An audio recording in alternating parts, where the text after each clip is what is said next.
thank you everyone for attending this webinar. I really want to kind of focus on why we feel the need to kind of bring this product to market. So obviously, we are a Spotfire shop here at Revvity Signals. But what we really, what we really wanted to do was find a way to kind of centralize data and move some of the logic and a lot of the kind of operational kind of nuts and bolts upstream of Spotfire, so that Spotfire users could actually get access to analytics ready data sets and really maximize the Spotfire analytics layer. So kind of move the more kind of grunt work, the boring kind of data preparation outside of the Spotfire layer and make it work much harder on what it's actually already very good at, which is visual analytics. So obviously we are all here because we are interested in making data-driven decisions, and data-driven decisions is the cornerstone of drug development. Without the proof, clarity, and nuance of good data, we can't make successful drugs. And currently, in our industry, we're really grappling with an avalanche of data, good and bad data, might I add. And it's only going to get bigger and more complex, right? And with the amount of data that's kind of coming through, there is pressure on all of us to actually make these data-driven decisions faster and kind of more efficient. So it's very much like this avalanche of data coming through, and there's a lot of pressure on, more data is coming in, so you need to make faster and better data-driven decisions.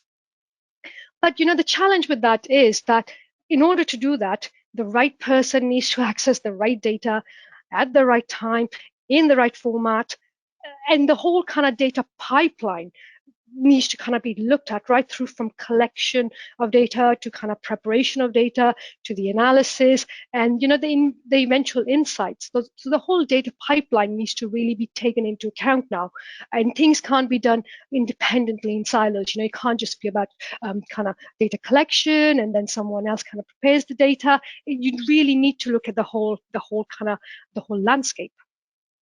And since these challenges are kind of hard to address within the constraints of existing systems, we at Revvity Signals, and myself and our colleagues, we've been working very hard to create innovative products that are designed with the explicit purpose of simplifying your access to data and analytics, so you can accelerate and remove some of the bigger challenges that impede data-driven decision making.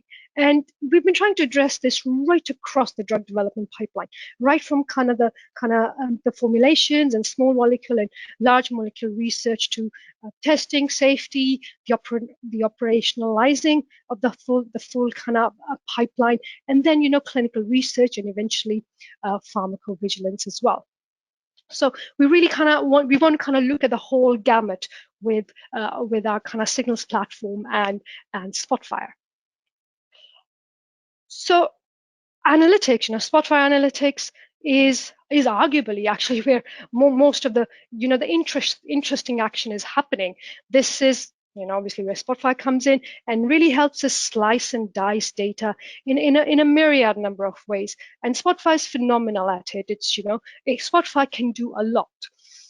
And we've been at the forefront of it with a lot of our customers, where we use Spotfire to really help our kind of end users address a variety of use cases in clinical, whether it's medical review, line listing review, operations, efficacy analysis, pharmacovigilance, risk-based and centralized monitoring. So, and these are just some of the use cases that Spotfire can help solve in clinical analytics. But time and time again, we do hear that projects suffer mostly due to kind of operational inefficiencies, and these could be as wide-ranging from it's hard to find and utilize data. There's too much kind of heavy reliance on clinical IT. Resources are limited. We can't get access to the data we want because there's not the insufficient. The infrastructure is not up to scratch, and there's just not the systems there to kind of to support your clinical analytics projects. So from our point of view, it's these sort of questions. If you want to kind of address these sort of questions, you kind of really need to figure out what's happening in the behind the scenes. So you know, the challenges that we keep on hearing about are, I can't find, I need access to data in a timely manner if I'm to make these decisions faster whilst I'm doing the in-stream safety review. I just need that. I need that data faster. It's not always easy to find the data that you need to either create or update your Spotfire analytics. And sometimes you literally just need to see a few pieces of the puzzle, but sometimes getting to those pieces is really, really hard. And on top of that, you also, once you kind of are in the decision making process, you want to be able to collaborate with your colleagues, and you want to be able to do it in one place where things are trackable, so that eventually, if you ever go down the audit route, there is the whole kind of data lineage being captured. So, but for all of this to happen, it's easy to think that this is a front end problem, right? That like Spotfire should be able to solve it. And like I said, Spotfire is very good at the visual analytics part, but it is not a data management tool, right? You need to there's things that's very incredibly good at, but there's certain things that are better if they kind of get moved upstream of Spotfire. So the focus is on Spotfire being fed the right data. It's kind of being churning through, the right data is coming to it, and not only will it kind of maximize your analytics layer, but it'll also massively improve the performance too. So once we kind of start to look what's underneath the hood in terms of kind of the architecture at the back of Spotfire, feeding Spotfire, it'll really enable us to kind of address questions like this. But like I said, a lot needs to happen behind the scenes. And these are like some of the key clinical data problems that we have identified. Whether it's the timely access to data, you probably have lots of perhaps not always the right IT system in place, or even if you have the right IT systems, might not necessarily have the resources, might be limited, right? IT people have a lot of other things to do as well. Contractual kind of data access as well. So your EDC might only give you kind of bits of data at a time. So but it's your data at the end of the day. You should be able to have it all whenever you want. Things like multiple sources, multiple data sources, right? So your study, when it's being conducted, it's not necessarily happening at one place; it's happening at multiple sites. How do you kind of bring in and kind of coalesce all that data? Dealing with kind of data quality and complexity, you want to be able to, there'll be multiple solutions for it, obviously Spotfire being one, but there are a lot of kind of other analytics layers too, which aren't always as flexible. And like I said before, the ability to kind of collaborate with your colleagues, it's really, really, really, really important. And kind of to address these sort of kind of challenges, you really need a back-end layer that is scalable and performant at all times, like a workplace, so to speak, where all the data is collected, curated, and prepared so that when it comes out, it is analytics ready. And to address that kind of these four challenges, what we realized is you kind of need these four capabilities to address the top four challenges. Data management, you need a layer that is purpose-built for managing the data.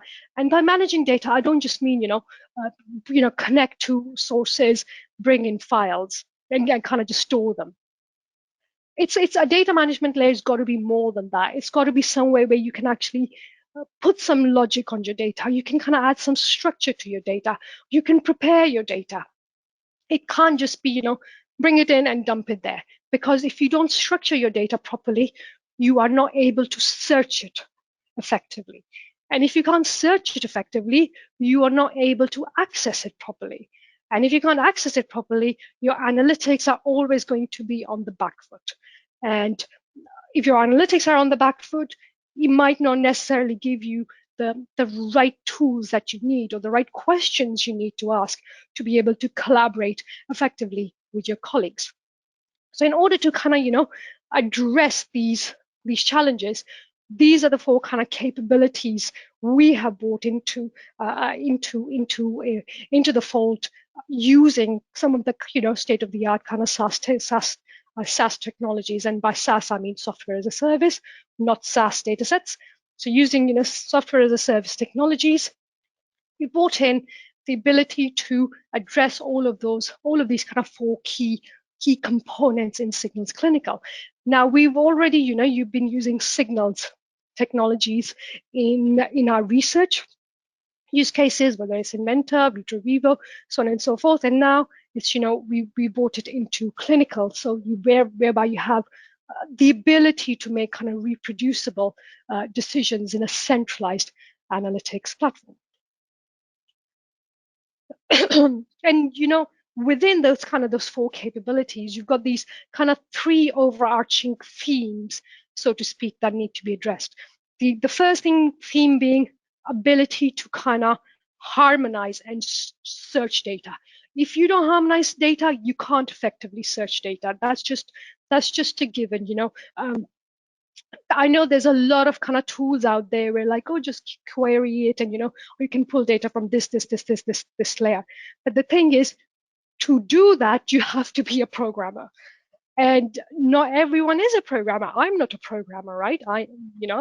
Hands up, I'm not a programmer. So how do you empower people who don't want to write code, or can't write code, or don't have the time to learn to write code?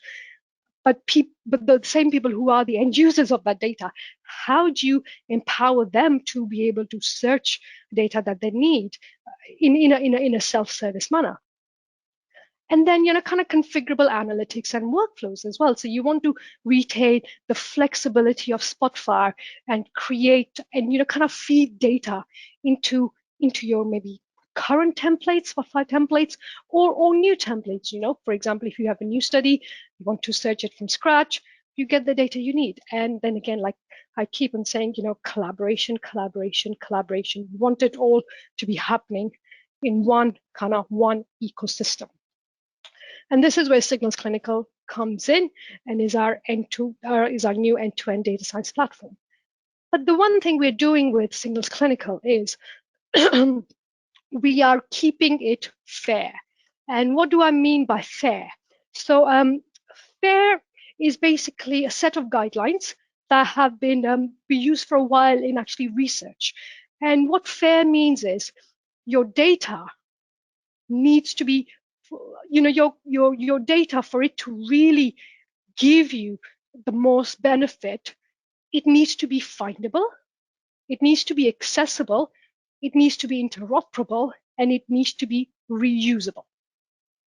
And each of these kind of components, findable, accessible, interoperable, and reusable, not components, but like factors, so to speak, come with their own kind of set of guidelines as to these need to be addressed for it to be findable. This needs to be addressed for it to be accessible. For example, findable, you want to be able to have persistent and unique IDs. You need to be able to do it on a scalable technology. To make data accessible, yes, you want it to be accessible, but you might not want it to be accessible to everyone. So you want to be able to have some sort of kind of role-specific permissions. And it could be as granular as this person has access to this study, but they don't have access to this study. To even perhaps, maybe it'll come a time it'll become more granular. We're already seeing it in translational research use cases where not everyone has access to genomics data. They might have access to clinical data, but not to genomic data. So, and that's only a matter of time, that it kind of filters through into clinical development as well. And interoperable, you want a flexible data model that is fully configurable, whereby, whether you need to kind of do, map data to maybe SDTM, or perhaps your kind of homegrown data model, you need a system that can support that. And then you need it to be reusable, right? You don't want that, like, your colleague A has kind of created a model, and now they've kind of, left the company, they've gone somewhere else, and that knowledge has gone with them. That shouldn't happen. You need you can't have that kind of knowledge drain. So you need to retain that knowledge in a reusable manner, and also actually auditable as well, right? You need the full data pipeline to be reusable, whether it's harmonization, whether it's the way it's been mapped, and then the way it's been integrated into your analytics workflow. So it's really essential that you know a data management platform which is serving up analytics ready datasets addresses these kind of four guiding principles. And and like I kind of want to bring in collaboration in here as well, because you want one platform to address many use cases, but again you want to address these use cases in the fair manner, right? So you're for example, your medical reviewer, they're the people who want to access the latest data so they can search and monitor specific adverse events. They want to be able to review safety workflows. And if they have any issues with the data, they want to query directly with the data manager, right? They want to raise it with the data manager, who will go back to the EDC or the source data, figure out what's wrong, create, either create or be, one of the people's giving the information to kind of fix the data mapping. They will review data quality and then track it. So these are the, these are kind of, you need that to happen in one system, or I mean, it's better that it happens in one system, because then everyone is kind of speaking the same language. So this is basically my Signals Clinical over here, and I log in. Okay, I'm a study admin, and it's my job to basically to kind of create and manage studies. And you can see over here, so these are the different kind of studies that are in the system over here. There are many studies, and some have a status of live, some have a status of draft. And what that means is that live is, as the name, as it implies, kind of ready for, is ready for consumption, Draft means that the study is still being prepared. It's not ready for prime time. So an end user can only access live studies. Draft is only meant for kind of more of the, people behind the scenes who are kind of still working on it. And just to kind of give you a little bit of show, you've got the ability to kind of manage kind of your data connections. Like over here, you basically got the ability to create data connections for page not updating. Page not updating. You've got the ability to connect to metadata rave. You've got the ability to connect to. FTP, and the ability to actually bring in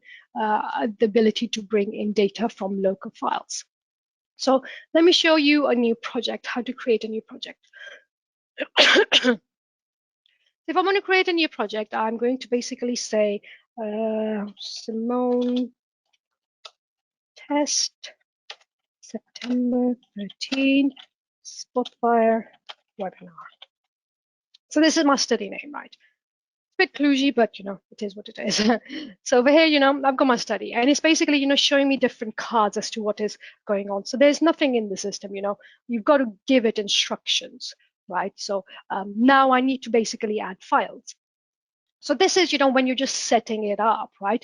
And over here, you can see, I've got the ability to connect via Rave. So I've got kind of multiple Rave connections if I want. I've got the ability to connect via FTP, or I've got the ability to load data from a computer. So let's do it from, let's do it from a Rave, right?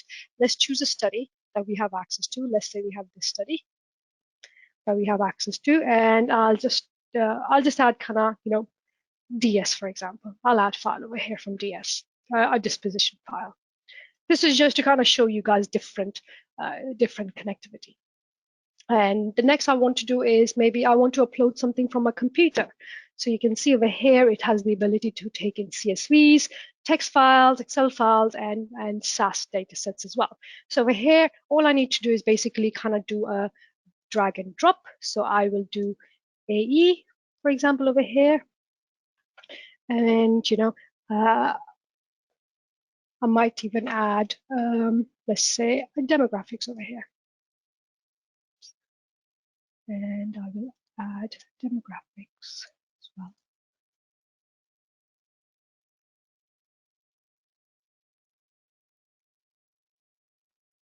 Okay, it's finished. I close it. And I might, just for argument's sake, add something from an FTP as well. So add, concomitant medication. So now the files are kind of in the first stage, right? So they've kind of come in. They're in the kind of their most kind of they're in their raw format as to how the source has prepared them.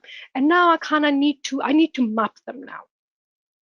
And mapping is where I'm basically I'm starting to when I keep on saying centralizing the logic. So mapping is almost like the first step to beginning to build the logic upon your data. So over here I'll come in and let's say I'm going to start with an AE. I'm going to say, okay, create a data set for AE.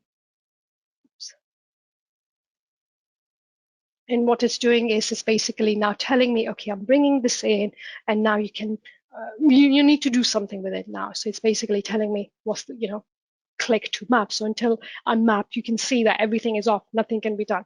So I click to map over here. It gives me a preview of this is what your data looks like. So far, so good. I confirm. And the next step is where I actually start to do the mapping. So in this instance over here, these are basically all the columns in my source file, in my source AE file. These are all the columns, and these are basically the entities that I need to map to. And so entities, think of entities as the metadata, which will have your kind of more static data. So things like your subject information, for example, their date of birth, their race, or their country. So things that don't change. I like to think of them as metadata, and things where like the meat of the data is, where you're collecting data, whether it's adverse events or lab data. So data that's constantly changing should be part of measurement type, or as we know in clinical, your domains. So I select adverse events over here. So now I can, manually start to map things. I can manually start to map things, or I can load a map. So for example, let's say I have in the past, I've just formatted a study. I know my data maps are good, and there's no reason for me to manually do this again. So all I do is I kind of go in and I load map. So over here, basically, I've got all these kind of different maps that I can use. I am going to use this map, and I apply this map, and you can say it's automatically kind of did that mapping for me. So now I can save it, or I might decide actually what, I actually need to go a bit further. That wasn't enough. Maybe I need to do something else. So over here, let's say I want to add. So I can basically look at other things that I probably need. Kind of information from. So let's say, serious event, for example, let's say, so I can just search for that serious event over there, and I'll be like, okay, serious event, actually map this as well. And you can see, when I map it, there's this connection. It's telling me it's been linked. I might now map outcome, right? Okay, so we do outcome of adverse event, right? So now, and I can actually now view only the mapped ones if I'm interested in. So it's basically telling me, okay, all of these variables are mapped. And by mapped, I mean that the link has been made. So your your preferred term. So basically your data has now been mapped. So Signals Clinical will bring these datas in, or prepare these datas for eventual consumption. So the things that you haven't mapped, so all of these unmapped columns are technically now not part of the study. It's not that the data has been thrown, it's still part of the source data, but it hasn't been indexed, so it is not searchable. And if it is not searchable, it is not accessible. So if you need all of the columns to be available, you map everything. If you only need subset of columns to be available, you only map the subset. It's entirely up to you. And then I'll just do the mapped over here. And once you're happy with what's been done, you kind of hit next. And in this instance over here, it's telling me, okay, this was the map that was created. Do you want to name it as a new map, or do you just want to update the version of this map so that any further studies that this map will be applied to, those two new columns that are mapped will, they will automatically be mapped to as well. So I'm happy with changing my map, and I will just call it save. So what will happen is this map will become version 2. Once I've kind of saved it, I will go ahead and I will start to bring in my other kind of datas as well, and I'll start to kind of I'll bring in my other datas as well, and I'll kind of map them too. And what happens is once you've kind of mapped all your data that you're happy with, so you can see over here, your data set has been mapped. You can bring other studies in. You can bring other data as well. If you bring them in, you should map them. And once you're happy with all the data you need, you just hit load. And what load will do is, so over here you can basically, you're basically seeing that this is the health check over here. That all the connections are working. Your FTP is working, your Rave is working, your data files were loaded okay, your data set has been created. And once that's done, you kind of hit load. And what load will do is it will start to publish your data. And in publishing the data, is what basically makes it searchable. And you can see, it's kind of processing in the background.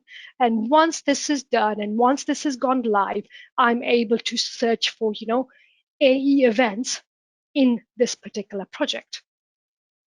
So if I just show you kind of projects again, once that's loading.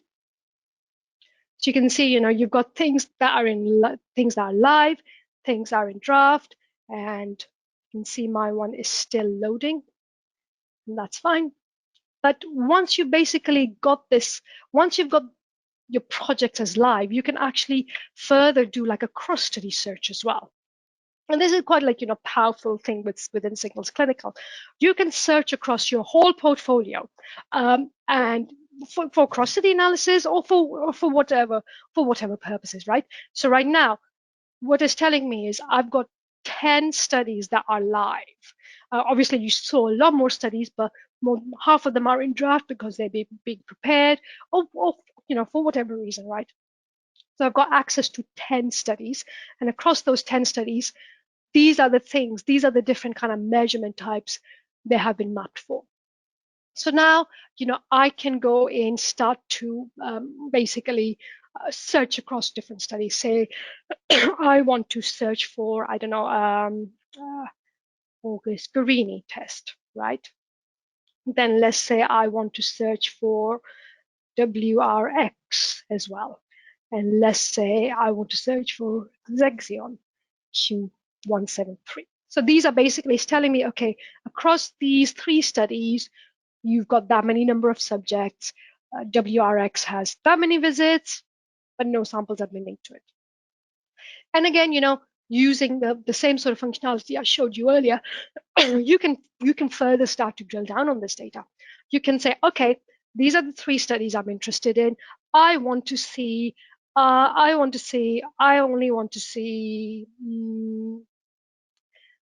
females in these studies. Okay.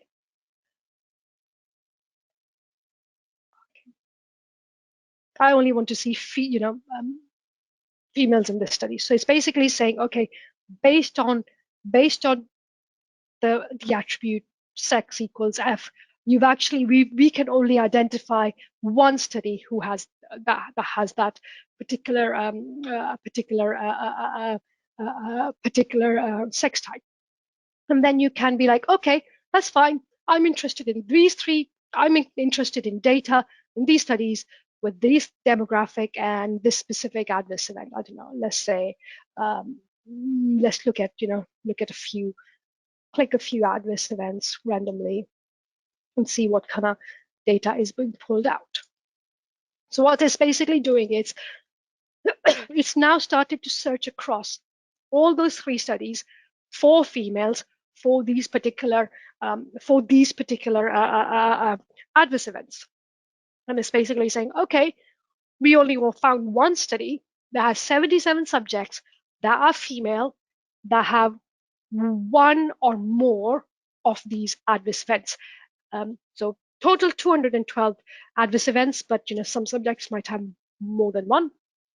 But for these subjects, we have that much. We've also found that many kind of points for concomitant medication, as well as other kind of auxiliary demographics information. And again, you can kind of further kind of hone this as much or as little as you want. And at any time, you can remove a filter. So let's say, actually, I'm not just interested in females. I'm interested in females. I'm not interested in females. I'm just interested in all these 3 studies. And I'm just interested in these adverse events. So you can see all of a sudden, it's basically identified 2 studies and 290 subjects across those 2 studies who have one or more of these potential adverse events. And once I'm happy with it, I kind of can export it out. And I can export it out very much like how we've got the import functionality in Spotfire. I export it out, and I'll export it out as flat files, and then you're able to do your kind of further analytics. I'm now going to switch gears. Actually, before I do that, I know we don't have much time, but I quickly wanted to kind of focus on what is kind of underpinning, what is kind of needed to kind of map the data in this way, so we can search in this way, and inevitably access it in that way. And that's basically the information design model that we have. And the information design model is really flexible, yet completely configurable. And it doesn't require any coding. It's all kind of UI interface. And the only thing that that we have coded in the background is study, subject, visit, and sample.